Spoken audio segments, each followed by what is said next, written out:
మీ business ఏదైనా మీ ఊర్లో promotion చేయాలంటే అది సుమన్ టీవీతోనే సాధ్యం. ఇప్పుడే సంప్రదించండి.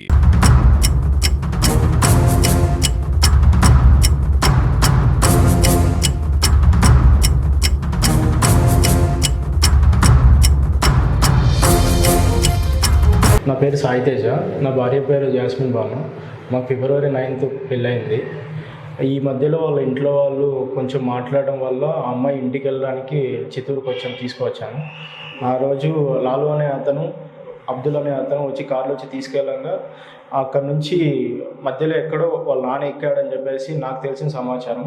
బట్ ఏమంటే ఇక్కడ ఆ అబ్దుల్ అనే అతను మైనర్ అని చెప్తున్నారు. స్టేషన్ దగ్గర నిన్న మధ్యాహ్నం సిఐ గారు కాల్ చేసి టూటౌన్ పోలీస్ స్టేషన్ దగ్గరికి రమ్మని చెప్పేసి అన్నారు. వెళ్ళి అక్కడ రిపోర్ట్ ఇవ్వడానికి, కంప్లైంట్ ఇవ్వడానికి మాట్లాడడానికి వెళ్ళిన తర్వాత అక్కడ వెళ్ళంగానే కంప్లైంట్ అంతా రాసిచ్చాను. కంప్లైంట్ రాసిచ్చిన తర్వాత సిఐ గారిని అడిగితే, ఎవరైతే ఈ అబ్బాయి మైనర్ ఉన్నారు కదా సార్, ఆ అబ్బాయి నాకు అక్కడ ఆ అబ్బాయి డ్రైవింగ్ చేశాడు, ఆ అబ్బాయి వచ్చి తీసుకెళ్ళాడు, తర్వాత నాకు అక్కడ మార్చి దగ్గర కూడా కనిపించాడు సార్ అని చెప్పేసి చెప్తే ఆయన స్టేషన్ పిలుచుకోవచ్చి మాట్లాడారంట. ఆ అబ్బాయికి నాకేం తెలియదు అని చెప్పేసి రిటర్న్ పంపించేశారంట. కనీసం ఆ అబ్బాయి ఏం చెప్పాడు, ఏం జరిగిందని చెప్పేసి కూడా నాకు క్లారిటీ లేదు.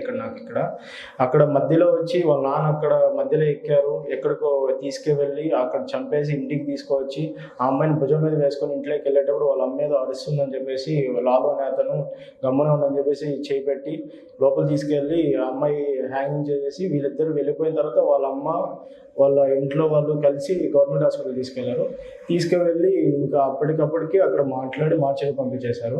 ఎవరైతే తప్పు చేయలేదనుకుంటే వీళ్ళిద్దరు, ఎవరైతే లాలు అనే అతను, వాళ్ళ నాన్న, ఈ అబ్బాయి అబ్దుల్ అనే అతను, వీళ్ళు ముగ్గురు కనిపించకుండా పోతున్నారు. ఇప్పుడు కనిపించుకోవడానికి దేనికి కారణం ఏంది అసలు? ఇప్పుడు వాళ్ళు తప్పు చేయకపోయింటే ఆ రోజే ఇప్పుడు మన ముందు ఉండేటోళ్ళు మాట్లాడి పోలీస్ స్టేషన్లో మాకేం తప్పు లేదని చెప్పుండేటోళ్ళు. వాళ్ళు ఈరోజు తప్పు చేశారు కాబట్టి వాళ్ళు ఇప్పుడు కనిపించుకోకుండా తిరుగుతున్నారు. ఇప్పుడు నేను అది పోలీస్ స్టేషన్లో అడుగుతా అంటే అది తెలీదు, ఇది చూస్తాము, పోస్ట్ మార్టం రిపోర్ట్ వచ్చిన తర్వాత చెప్తామని చెప్పేసి ఒక్కొక్కటే చెప్తున్నారు. ఇంకా ఏం అర్థం కాకుండా నేను మీడియా ముందుకు వచ్చి మాట్లాడుతున్నాను. ఈ కేసు పైన ఎస్పీ గారు పూర్తి న్యాయం చేయాలి. ఇది ఎంతవరకు వెళ్తుందో అంతవరకు నేను ఉంటాను. ఇది లాస్ట్ వరకు నాకు భార్య, నా వైఫ్కి న్యాయం జరిగేంత వరకు నేను ప్రతి ఒక్కటి నేను వదులుకోను.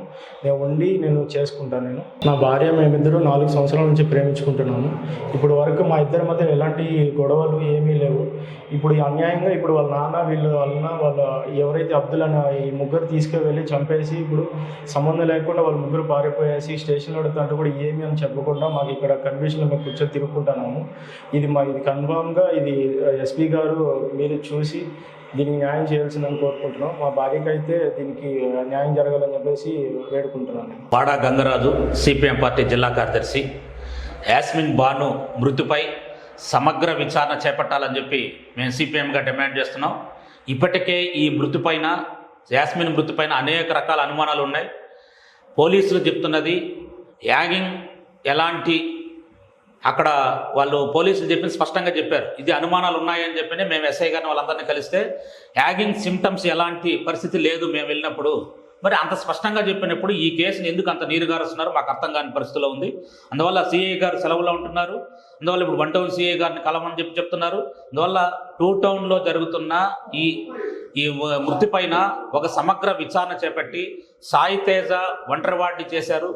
వాళ్ళ అక్కడ ఉన్న కారు డ్రైవరు, అదే కారు నంబరు ఇప్పటి వరకు ఉంది వాళ్ళ దగ్గర. మరి కారు నంబర్ వాళ్ళ దగ్గర ఉన్నప్పుడు ఇప్పుడు టెక్నాలజీ పెరిగింది, అన్ని రకాల వెహికల్స్ ఎక్కడెక్కడ ఉన్నాయో అని చెప్పి మొత్తం సిస్టంలోనే తెలిసిపోతుంది. మరి ఇన్ని రోజులు ఆ కారుని ఎందుకు వెతకలేకపోతున్నారో అర్థం కాని పరిస్థితిలో ఉన్నాం. విచారణ చేపట్టడంలో చాలా వైఫల్యం చెందారని చెప్పి స్పష్టంగా అర్థమవుతోంది.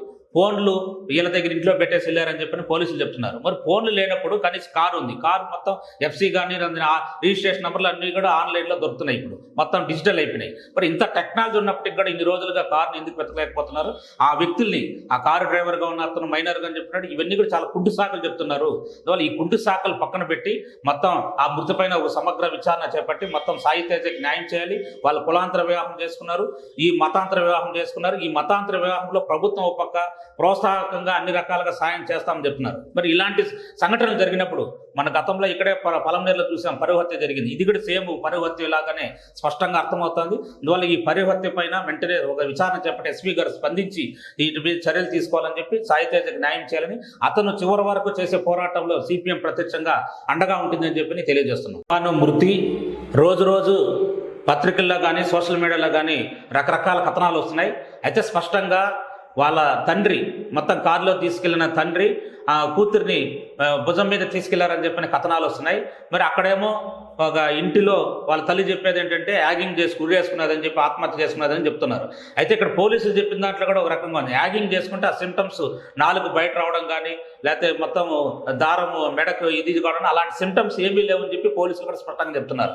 ఇన్ని అనుమానాలు ఉంటే పూర్తిగా హత్య అని చెప్పి స్పష్టంగా అర్థమవుతుంది. కారులోనే ఆమెను హత్య చేసి ఇంట్లోకి తీసుకెళ్లి ఉరేసి దీన్ని ఆత్మహత్యగా మార్చారని చెప్పి స్పష్టంగా అర్థమవుతుంది. దీని మీద సమగ్ర విచారణ చేపట్టాలని చెప్పి మేము డిమాండ్ చేస్తున్నాం.